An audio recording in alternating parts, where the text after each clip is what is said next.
In the vast, windswept lands of South Dakota lies the Pine Ridge Reservation, home to the Oglala Lakota people.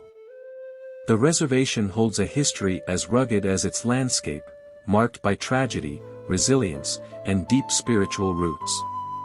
But the land here is more than just history, it's alive with stories of the past that echo into the present, and sometimes, those echoes take on a life of their own. The elder said. Some nights, when the air is still and the moon shines bright, you can hear them, spirits calling out in the dark. The old ones say that they're the voices of our ancestors, reminding us of a time when life was different, harder.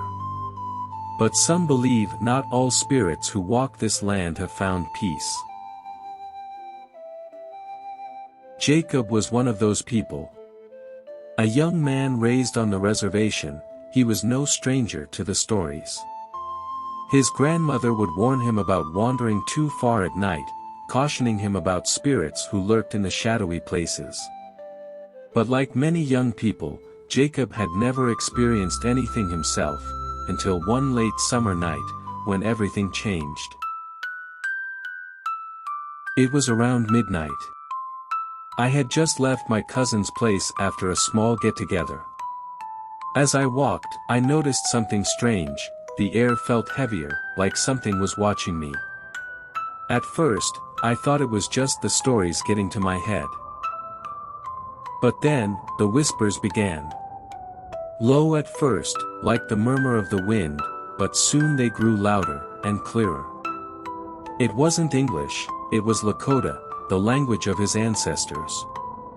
He couldn't understand all the words, but there was a pleading tone, a sense of urgency. I thought it was a prank, someone trying to scare me. But when I called out, there was no answer, just that voice, and it was getting closer. As he pressed forward, the whispers stopped suddenly, replaced by an eerie silence.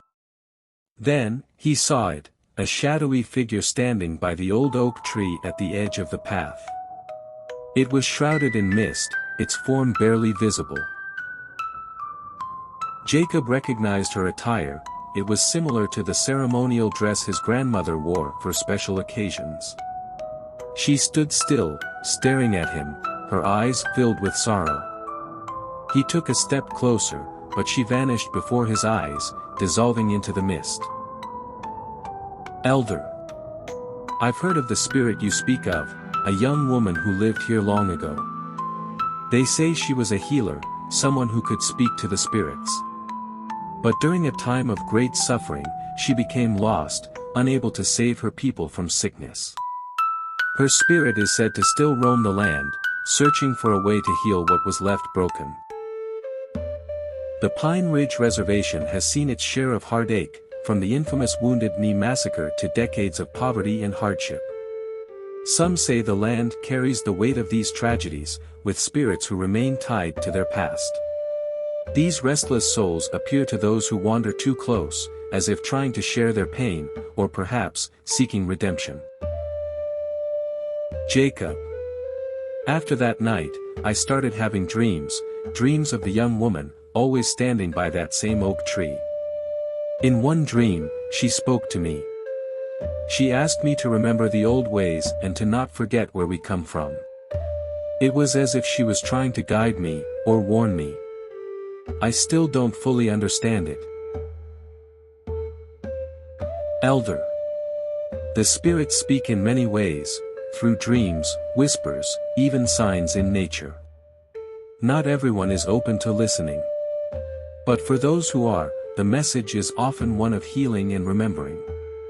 Our ancestors are not gone, they live in the stories, in the land, and sometimes, they appear to those who need to see them most. The Pine Ridge Reservation is more than just a place, it's a testament to a people's resilience, where the line between the living and the spirit world is blurred. As long as stories are told and the land remains, the spirits will walk among us, reminding us that some echoes never fade.